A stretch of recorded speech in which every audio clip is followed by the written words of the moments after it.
o el niñito Jesús,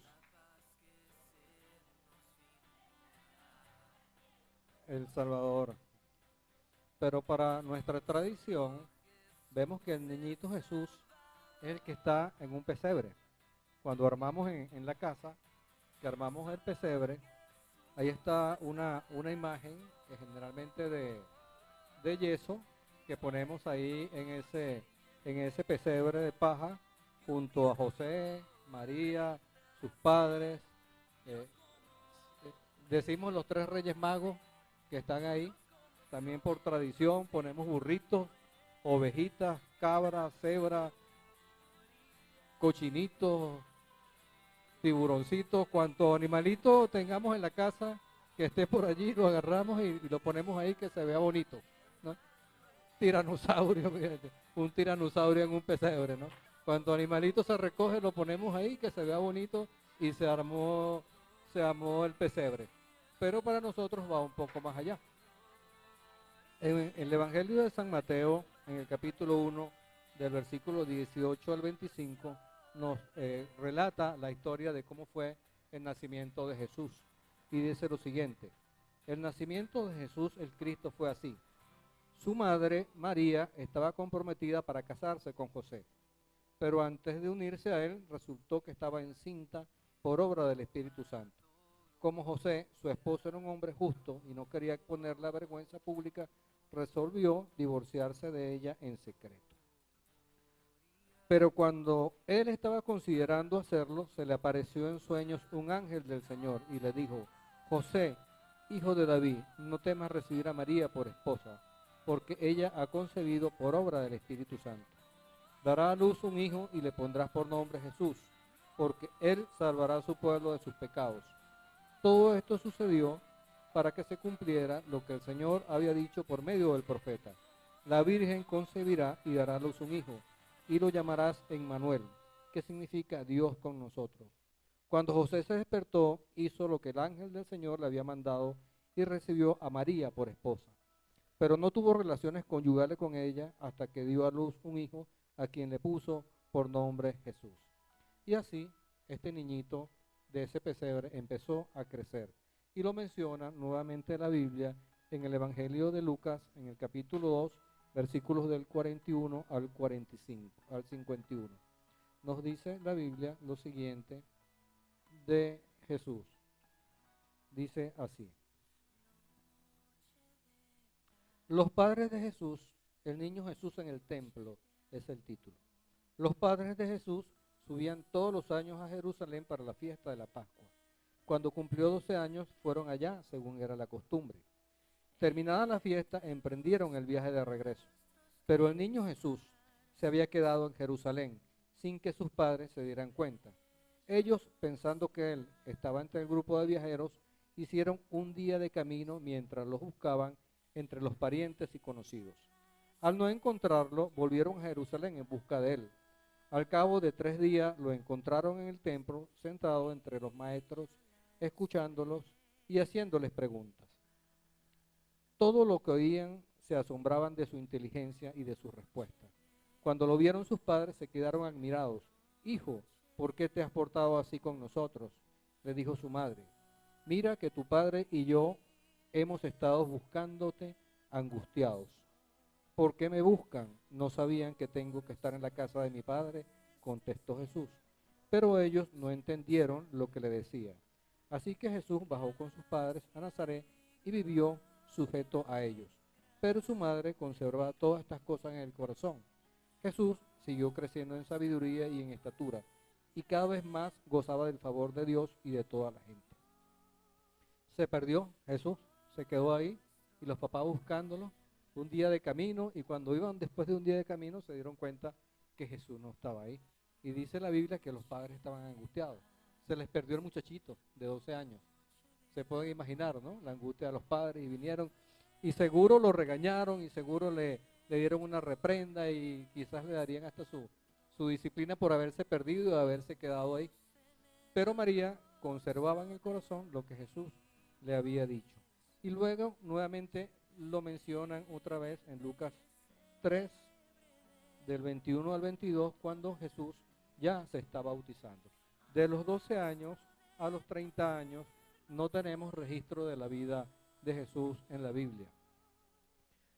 No se dice qué pasó de los 12 a los 30 años, pero podemos suponer que creció como un joven, como un adolescente, y llegó a la madurez, a la adultez, trabajando con su papá en la carpintería y ayudando a su mamá como buen hijo. Sabemos que Jesús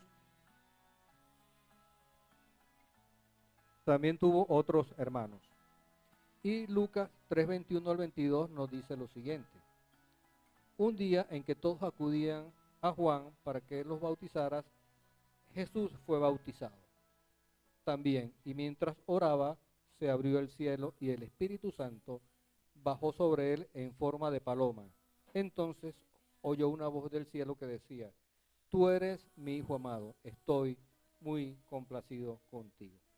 Y de allí en adelante vemos como este niñito de ese pesebre de paja que hacemos en Navidad en nuestras casas fue creciendo. Dice la Biblia que fue creciendo en estatura y en sabiduría y evidenciando a Dios siendo encarnado, a Dios en la tierra e iniciando su ministerio. Vemos los relatos que nos dice la Biblia. Jesús fue puesto a prueba y tentado en todo por el diablo. Con poder y autoridad sanó demonios y sanó endemoniados y echó fuera demonios. Sanaba a muchos enfermos, sanó a personas con fiebre, a tullidos, dio voz a un mudo, resucitó muertos, sanó leproso, mujer con derrame de sangre y muchos más. Escogió a sus discípulos, escogió a los 12 apóstoles, hombres en su mayoría despreciados por sus conterráneos. Enseñó a la gente, ordenó sobre la naturaleza, alimentó a 4,000, alimentó a 5,000, caminó sobre las aguas y ordenó a los vientos que se detuvieran. Anunció su muerte, nos enseñó cómo orar, cómo no juzgar a los demás, nos enseñó sobre la vida, sobre el dinero, sobre la muerte, sobre los afanes del día a día, nos enseñó sobre cómo ayunar, sobre los impuestos, sobre el matrimonio y nos enseñó sobre cómo conducirnos en la vida. Jesús nos habló de las señales de los últimos tiempos. Jesús fue arrestado, fue crucificado, fue muerto en el Calvario y fue sepultado.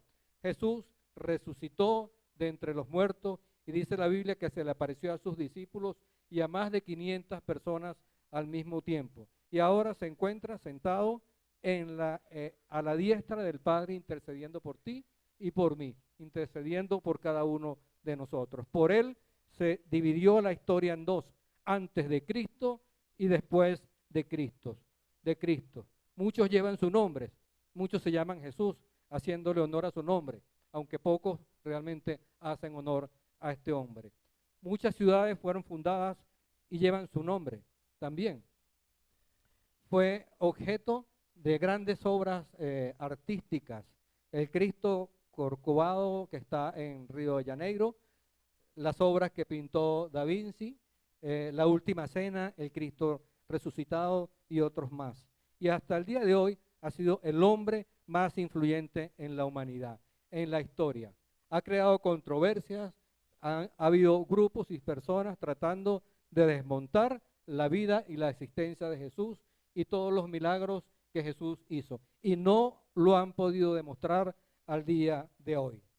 Jesús es el Mesías, el Salvador, el Rey que viene, el Sanador, el que vino, el que vendrá, el Alfa, la Omega, el principio, el fin, el Rey, el Salvador, el Mesías, el Príncipe, el Cordero, el León de Judá, el ungido, el Maestro, el amigo, el Rabí, Emmanuel, el Cristo, el Señor, el Verbo, la vida, la verdad, el Rey y aquel que nos dio libertad y salvación. Ese es Jesús. Y el que dijo: yo soy el pan de vida, yo soy la luz del mundo, yo soy la puerta, yo soy el buen pastor, yo soy la resurrección y la vida, yo soy el camino, la verdad y la vida, yo soy la vid verdadera. Y lo demás es imitación. Lo demás se parece, pero yo soy es Jesús. Ese es nuestro Dios. Ese es Jesús a quien celebramos el día de hoy, por todos los motivos antes expuestos, nuestro Rey, nuestro Señor, nuestro Salvador, nuestro Redentor, quien conoce todas tus alegrías, quien conoce todas tus tristezas, quien conoce tus angustias, tus esperanzas, cada uno de tus sentimientos y tus emociones, inquietudes, preocupaciones, y quien prometió que estará con nosotros hasta el fin del mundo, y a quien cada día de nuestras vidas puedes acudir en cualquier situación de tu vida. Puedes acudir y hablar con Él. Puedes acudir y hablar con el Señor Jesús. Él te conoce, puedes abrir su corazón, puedes exponerle a Él lo más reservado que tengas en tu corazón. Un Padre incondicional, un amor incondicional. No juzga, solo ama. No critica, solo abraza. No señala, solo quiere. Y quiere lo mejor para cada uno de nosotros, de los que estamos acá. Y de eso se trata lo que celebramos hoy. A Jesús, a nuestro Señor y Salvador. Y solo a Él celebramos. El fundador, el que originó el movimiento del cristianismo, seguido por muchos y millones de personas en el mundo. Y damos gracias a Jesús por lo que hizo en nuestra vida y por lo que está haciendo en este momento en tu corazón. Ese es Jesús. Dios les bendiga.